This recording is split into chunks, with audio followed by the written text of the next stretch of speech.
বিচারক শরীফুল্লাহ রাস্তানা বর্ণনায় হবে না। উনি আওয়ামী লীগের দোষর, ওনার দ্রুত আমরা এখান থেকে এই শরীয়তুল্লাহ রাস্তানা বর্ণনায় হবে না। উনি আওয়ামী লীগের দোষর, ওনার দ্রুত আমরা বর্ণনার থেকে প্রত্যাহার চাই।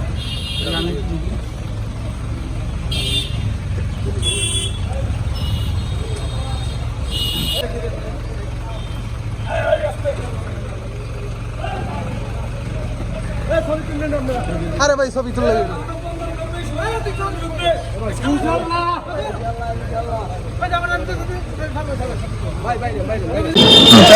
আমি ওই মামলাটা দ্রুত বিচারের রাষ্ট্রপক্ষের অতিথি হিসেবে নিযুক্ত হয়েছি।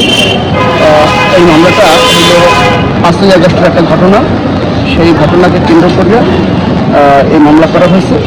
তারপরে বিগত গেল সপ্তাহের বৃহস্পতিবার এই মামলা শুনানি হয়েছে, শুনলে জামিন পাইছে। জামিন পাওয়ার পর আজকে তারা এই আসামি পক্ষ স্থায়ী জামিনের প্রেয়ার দিয়েছে। কিন্তু বিচারের বিজ্ঞ বিচারক জনাব মোহাম্মদ শরীয়তুল্লাহ সাহেব উনি এই মামলাটা স্থায়ী জামিনের প্রার্থনা নামঞ্জুর করে তাদেরকে জামাজতে প্রেরণ করেছে। রাষ্ট্রপক্ষ থেকে এটুকু